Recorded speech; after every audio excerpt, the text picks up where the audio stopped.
Vegetacine and home slices. Today we're working on a 2012 double cab long bed Toyota Tacoma, as you can see, with the venerable Austin in the background. This is a company vehicle, working for a geologic consultancy firm here in town during the summer. And I noticed that the brakes in it were a little soft and the brake fluid was low, so I just went through and bled the brakes. And now I have a vacuum pump on these brakes. But that is not what we're here for today. No, no, no. Why is the grill off, you ask? Why is the grill off? Well, what's this? This is power steering cooler. Or automatic transmission cooler, rather. And what's that? The fluid has the brown. The fluid experienced the brown tone. Went to Brown Town, if you will. But this puppy hasn't had a tranny fluid change in 100,000 miles, and it's only got 140 on it, 160, something like that. Just making sure I don't leave anything back here. Anyhow, so what we're gonna go do first is come under here, move the cardboard. With the transmission hot, the fluid expanded, and the truck off on a level surface. I think the truck has to be off, but I could be wrong. Look it up on Tacoma World if you're really curious. There are two plugs on the bottom of this transmission. Sorry, it's dark. The hex head plug. Oh, god damn it. Come on. Oh. Hex head plug right here. 14 mil. That's your drain plug. You notice how that says check on it? Well, there's a standpipe that goes up into this transmission, the bottom of the pan here, and that's to check the level. You're supposed to fill this with like 3 quarts plus a third of a quart or whatever through the fill plug on the side. It's some spec like that because these don't have a dipstick on them. So you get the truck hot, you open that up, and that's your check for full level. You'll get a little sample of fluid as well. Damn, those cats are still hot. Oh. Oh. Yeah, I don't know where that check plug or that fill plug is. Let's find that. Dirty, dirty fill plug. Anyway, I got a 14 mil ratchet right there. It's maybe my favorite ratchet in the shop that I own. My favorite 3/8 I've ever owned.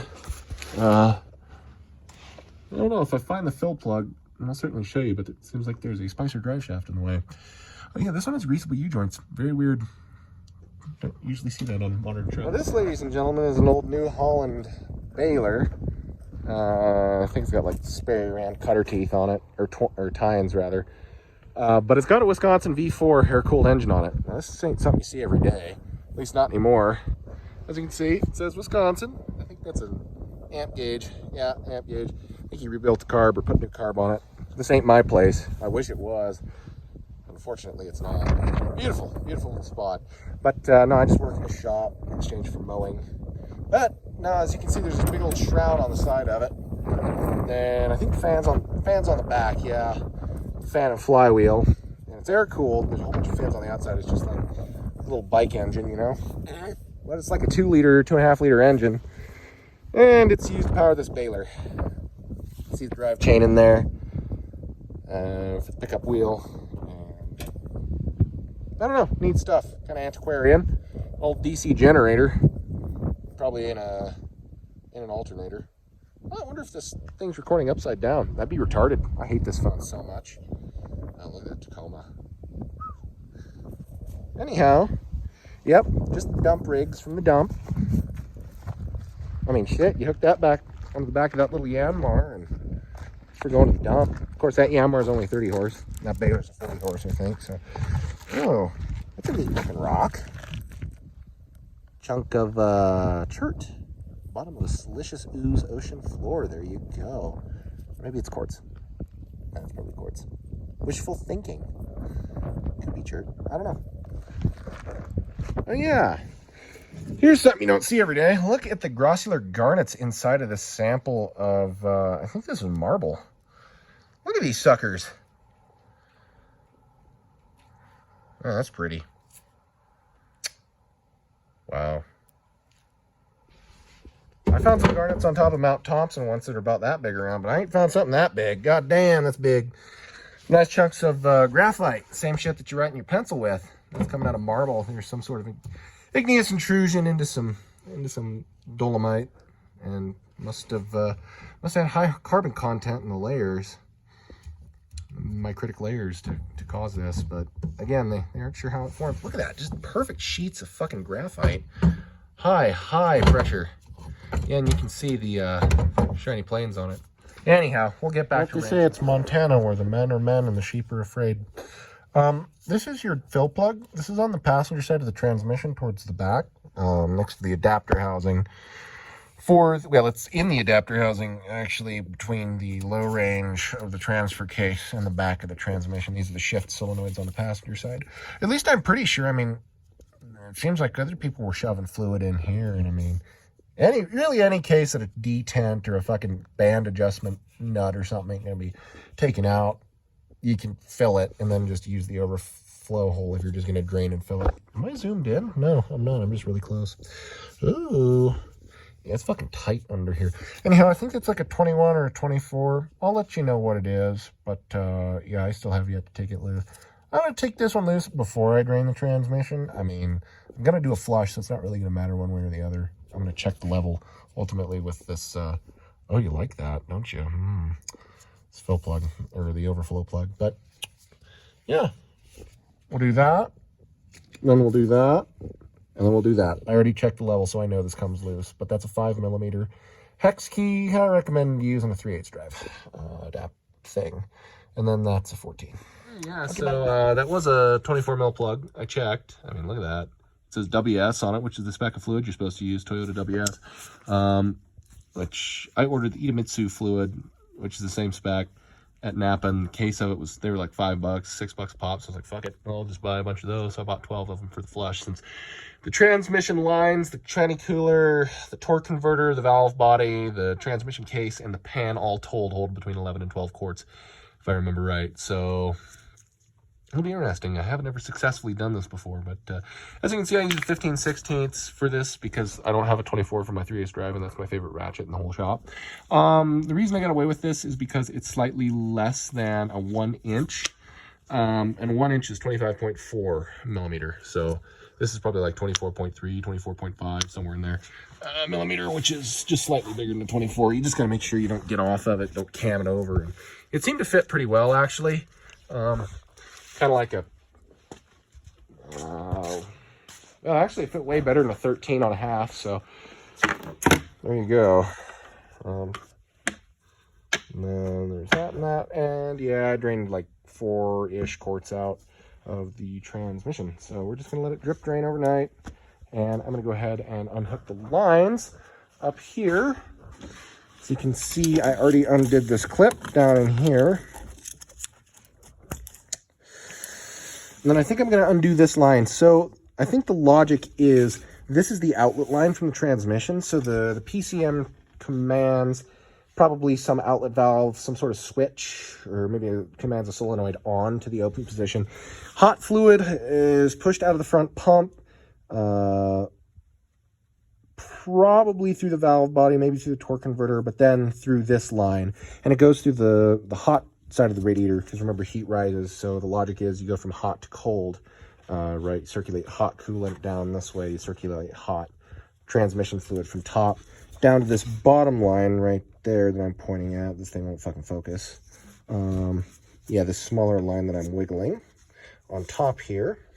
God damn, this thing won't focus. Okay, yeah, this guy, and then this guy comes up, and my finger's tracing it, and it goes here. Oh, fuck me. Hooking my coveralls. And then it's the bottom of these two lines. Oh, better zoom out. Yeah, so this line right here goes into the tranny cooler, and I think this is the outlet line back to probably the valve body, or maybe the main pressure gallery of the transmission or something like that. I've never been into one of these RA70s or whatever these auto boxes are called, so I don't know. I'm just going to flush it today and then pray, because that transmission fluid is pretty brown. But the good thing is it doesn't smell burnt. Yeah, it still smells like Expo markers, which is kind of how you want it to smell, kind of vaguely like brake fluid, but not like brake fluid, but kind of. So, yeah. Undo that clip. I'm going to grab a pair of pliers, undo these lines. I'll probably undo this line right here, and then I'll undo this line right here, and then try to flop them down.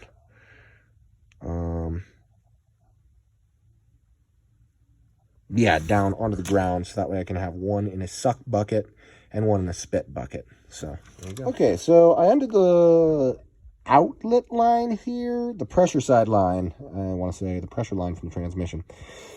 Outlet from the transmission, inlet to the radiator here. Oh, you're seeing a lot of a lot of core support. And then I undid the return line from the external cooler. Now you might ask, why are there two cooling systems, right? Why is there this cooling system with a radiator and then this cooling system here that is external? And the answer is that in the wintertime, in cold climates like this, where, you know, we'll have weeks here where it's 20, 30 below consistently, just having an external cooler like this, like a lot of people would on like an old Torque Flight, like 727 or an old Turbohydromatic 350, it would be too cold. Your transmission would be too cold, and it wouldn't shift for shit. It'd shift real hard. So in a bid to keep the transmission fluid warm enough in the wintertime, they run coolant, or they run transmission fluid next to the coolant. They don't mix the two, of course, but they run them next to each other to ensure that the transmission will be kept warm enough, so to say. And also it ensures a more even temperature in the summer. Of course, this little tranny cooler can generally take care of all the heat, but you know, it helps to keep the engine and transmission in the same temperature range, because the oils are, you know, formulated for about the same temperature. So, so you know, what would actually be funny is, like, these plugs look the same from the back, but they're not from the front. So maybe just put them in backwards the next time, so that way the next person who does it thinks that the one is like the check plug, and then they just drain their thing, and then they're like, oh, that was dumb. Or maybe don't. But it could be a funny joke. Haha. LOL. Quirky? Funny? White girl summer? Shit, what else was I gonna say? Oh yeah, I did take the check plug out. So, I'm not gaslighting you. I'm not. I think that's about it. I don't think there's a lot more that I'm going to do tonight, because I can't, because I don't have any fluid, because Napa had to order it, so that's cool. They had like 5 bottles, but they didn't have 12. And the case of 12 was so cheap, I was like, fuck it. Yeah, no, pretty simple. Pretty simple. So I think the next thing I'm going to do tomorrow is use the, I was going to grab the penis pump. Ooh, which penis pump do we want to use? I've got several. Well, this one seems like it had ATF in it last, so we'll use that one. But this penis pump is for gear oil, and it's inside of another penis pump attachment, but that was for gasoline, so we don't want to use that one. Never use your penis pump on brake fluid, because the shit's like nasty. I don't like chemistry, but I'd actually be kind of interested to learn how it makes people's liver shut down, because apparently if you drink it, that'll like shut your liver down right quick. Ooh.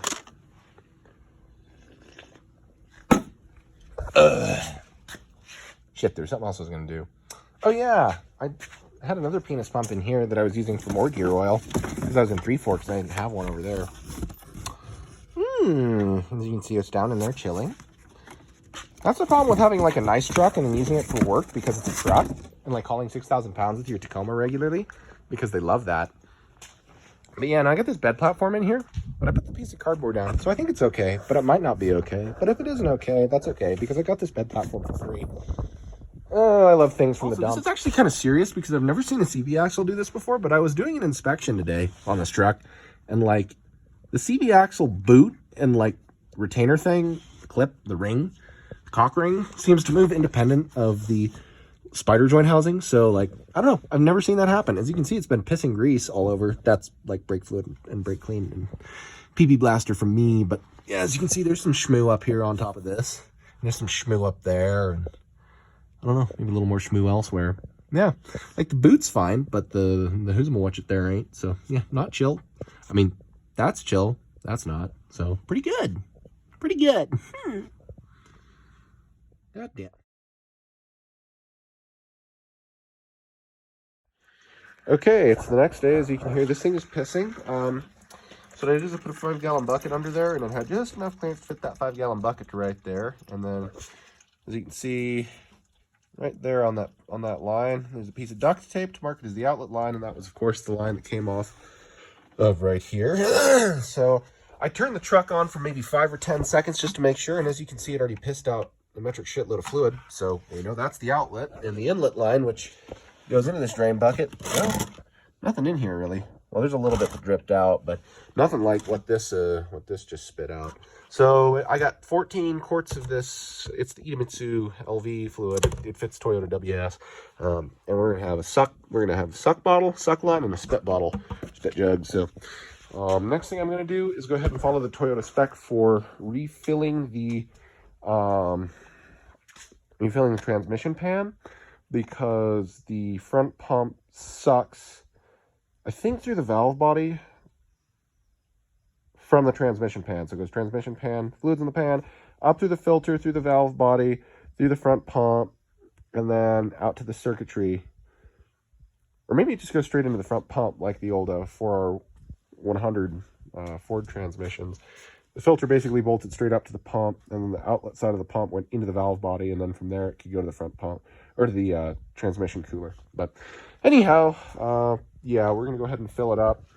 Again, you're going to want to use a clean penis pump because you don't want nastiness in transmissions. You can tell this one is very clean. Got to see the douche this morning, which was nice. He was feeling vicious and wanted love, so yeah. Okay, so I may be mistaken in this assertion, but my thinking behind this is, after I have drained this transmission pan of its fluid, so you can see it's been drip draining into that pan overnight, I'm going to go ahead and I'm just going to pump 2 quarts of fluid into the pan. So that way the front pump has something to suck up. I was doing some reading online. Apparently these transmissions have just a washable wire screen. They don't have a proper filter in them, which is, I mean, go fucking figure. New cars are retarded, but just means you don't have to drop the pan. So I think what we'll do then is we'll leave the pan on. We'll put the plugs back in it. We'll pump it full of we'll pump 2 quarts of fluid in, even though it really takes between 3 and 4. And then we're going to start running it. Once we got the transmission full, about halfway full, then we can start pumping stuff through the transmission and flushing it up front there into that ace bucket. Okay, so I have some full bottles here. I've already run 5 bottles through the transmission here, and as you can see, it's still kind of leaking. You probably can't really tell. Well, you can against that white background. It's pretty well red now, which is good. That's what we like to see. So I kind of just have my, well, this is for the bottles that are done, like this guy. And as you can see, I've been using the penis pump to pump fluid into the suction line, because there's nothing on this line that will cause it to suck. It's output pressure that circulates it. There's not an inlet suction thing. So you have to force fluid up in there. So I just kind of docked these 2 lines together. And yeah, I've just been pumping transmission fluid through it. I think I'm going to put another 2 bottles through it. And then after each bottle, I'm also going into the cab and I'm going through all the gears, right? I put it park, then reverse, neutral, drive. You don't have to put it in 4, 3, 2, whatever. That's, you know, that's just a variant of drive. It's going into first gear because you're at park. So cycling it through those gears doesn't matter. But between neutral, reverse, and drive is what matters. Yeah, so I guess I'll show you the procedure here. I'll get a new bottle set up, but this is basically I think I'm also going to start, now that I've run a couple bottles through it, by just pumping another bottle into it. It takes about 200 pumps, so I found. Get it all out of the bottle, but user experiences may vary. Okay, so the truck's running. So what I did was I just put 2 quarts into the transmission, and I cycled it. I had the truck off. I pumped 2 quarts in while the truck was off, and then I cycled it, you know, park, reverse, neutral, drive, neutral, reverse, neutral, drive, and I did that a couple times. And as you can see, the fluid that's coming out of it's finally like actually red. So we know that we got fluid all the way through the transmission. So I'm going to go ahead. I'm going to probably actually go kill the truck right now. Put the rest of this bottle in there. Oh, god damn it. These stupid fucking wipers in the way. Okay. We're going to put the rest of this bottle in. We might put half of another one in. And then do the same thing one more time. And then we'll go ahead and put the cooler lines back on. And go ahead and do the procedure for checking the transmission level. which I really don't know how to do, so we're going to have to look that up.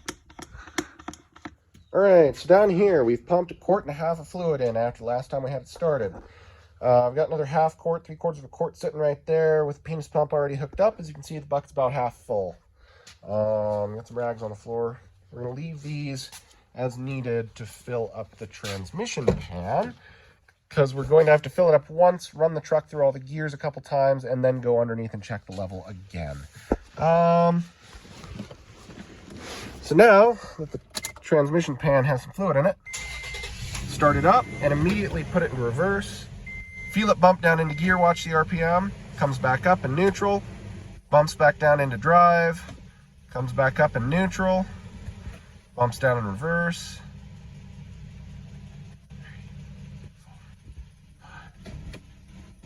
And then hit it in drive. 2, 3, 4, 5, 6, 7, 8, 9, 10. And then, as you can see, it's in reverse, but it didn't bump down. So that means that the transmission don't really have much more fluid in the pan. It must have puked it all out already.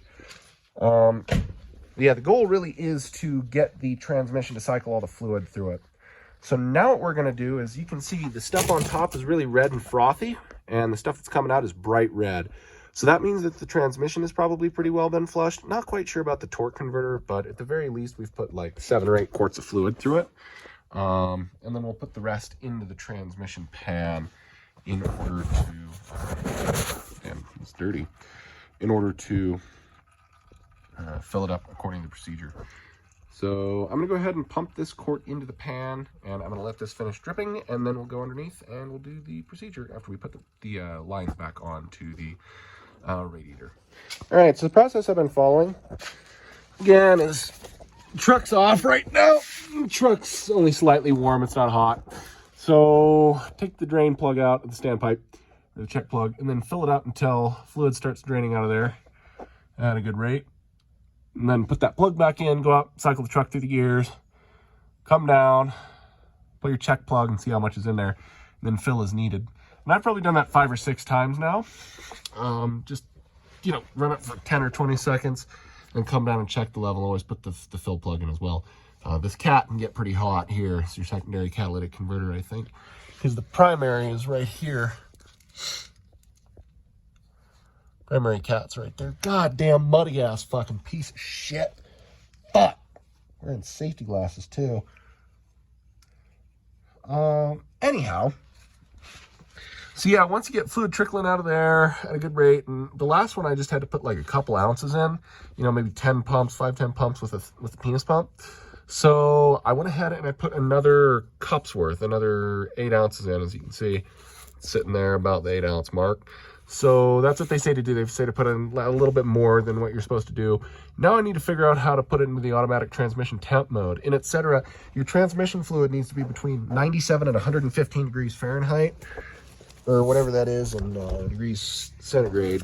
I don't use communist units, so couldn't tell you, but you're supposed to jumper 2 pins on your OBD2 access port, and that'll get the light to like flash at you. Or it'll come on for 2 seconds, then turn off when it's at 97, and I think it'll flash at you at 115 degrees. We're gonna go figure that out. As you can see, I've got a pair of jumper, well, I have one jumper cable in here. And, oh, let's see if you can see that. Well, it's not focusing because it's being a pile of shit, but, yeah, so the yellow one, or the yellow pin there, is in the 1, 2, 3, 4th pin to the right. That's pin number 4, and then the green pin on the bottom is in the 1, 2, 3, 4, 5th pin to the right, or from the left, right? Because it goes pins 1, 2, 3, 4, 5, 6, 7, 8, and it goes 9, 10, 11, 12, 13, up to 20 or whatever. So you want to connect pins TC and TE1, or pins 4 and 13. God damn. Fucking oily ass piece of shit fucking phone. Wow, this thing is struggling. I do not like this phone. Anyhow, yeah, pins TC and TE1. It's been that way since the early 90s when they introduced OBD1. That was how you'd originally get your check engine lights. And you can see that when I turn the key on, your automatic limited slip diff, and your traction control light go off temporarily, but your check engine light will start blinking, TPMS light will start blinking, traction control will come back on, maintenance required light, and then cruise light. And I think there's also an ABS light somewhere that'll come on if you have any ABS codes stored. But the reason these are blinking, at least in the past, was because they would blink a certain number of times. They blink a certain code to tell you, they blink a certain number to tell you what code you had stored. There's the ABS light right there. And then you'd see how many seconds it waits, and then it blinks twice, 3 times, 4 times. So that's a code 14, I think, is what that means. That's basically how you read it. 1 blink, pause, 1, 2, 3, 4 blinks, pause. Code 14. Anyhow, so that's how you connect those 2 sensors, and that automatic transmission oil temperature light that was on there will indicate to you how hot the transmission temp is, i.e. you want it to be below 115 degrees. I think if it's below 115 degrees, you can go ahead and service the transmission. You can go ahead and fill it because the transmission fluid is cold and it occupies a smaller volume. When it's hot, the amount of energy contained within the actual molecules of the long chain hydrocarbons, detergents, etc. in the transmission increases, and that increases the size occupied by those long chain hydrocarbons, etc. i.e. fluid expands as it gets warmer. Cold air is more dense because it has less energy. Hot air rises because it's less dense. Same principle here, and that's why setting the level requires that it's below a certain temperature. Let me go ahead and read through the procedure. I think what you have to do is jumper these 2 wires, and then before you turn the key on, you have to put it in neutral, and then press the brake, start the truck, and then cycle it between park and neutral or something, or maybe it's drive and neutral, and wait for 6 seconds. It's something like that, so I'll get back to you.